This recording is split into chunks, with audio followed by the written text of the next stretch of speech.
The expansion of Ohio's EdChoice scholarship 2 years ago is leading some families in a new educational direction, and there's a new school option for families living in Cleveland's eastern suburbs. I spoke with the founder about the gap he says he hopes to fill, and I met one of the school's first students. I like reading.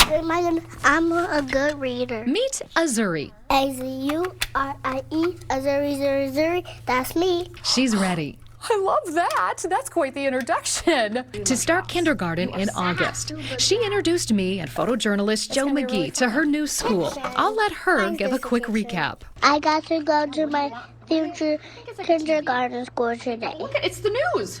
I can't watch that. It's the news. I met Miss Katie and Mr. Joe. We play with a dollhouse. I think that looks like Rob Powers. We play keepy uppy. I'm gonna go so high up to the sky. And Miss Katie gave me underdogs at the playground. I'm so excited and I had a really good time. I think kindergarten there is going to be so cool and fun. An unconventional way to start a news report, but Azuri's school is trying something different too. Are we for everyone? No.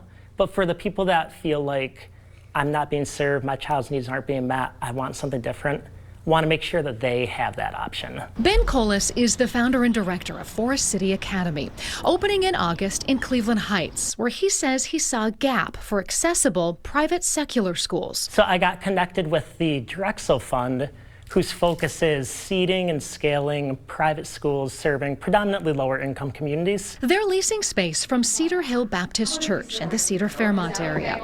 And this first year, they're accredited by the state as a chartered non-public school. So here is one of our classrooms. Super excited about having the stage there that kids can practice public speaking, really focused on helping each learner find their voice. They're just sprucing things up a bit, he says, as they have most everything they need because the church once had a school. If we can take these everyday items that the kids are familiar with. News 5 first met Colas back in 2017.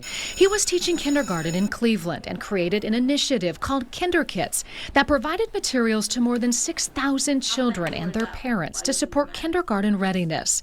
He has since been a teacher coach and an administrator. And that type of idea of partnering with the parents, hands-on learning, thinking broadly about learning is definitely at the core of what we're doing here. You see the chalkboard, that stays. The school plans to be intentionally low tech. They also plan to start small, they tell me, with at first just having about 30 students in grades K through 2nd, with plans to eventually go up to 5th grade. With the idea of making sure that each child is truly seen, known, cared for, instruction tailored to what they need. He says they're focused on mastery-based education, holistic learning, and influenced by the Montessori model. But this just spoke to you. Oh yeah, absolutely. Lex Johnson is one of the teachers. School is not one size fits all. Not for all students or teachers, she says. Johnson felt the traditional classroom setting wasn't right for her and says she welcomes more flexibility and freedom. A lot of my students have compared me to Miss Frizzle, like Magic School Bus, because we're gonna get active, we're gonna have fun, we're gonna learn. And my biggest thing is I want you to learn things in here that you can take out there and go be successful with. She's not only a teacher at Forest City Academy. What's some things that I can do to be healthy? But also a parent. How many is this? 5. Azuri is her daughter, whom she'll have in class. What do you want to be when you grow up? A teacher like my mommy. They're both excited for their first day and to be starting something new together. I'm ready for kindergarten. She sure is. Ohio's EdChoice expansion offers public vouchers to help pay for private school. And with that money, the school expects most families there will pay $0 to $5,000 out of pocket, depending on income and discounts.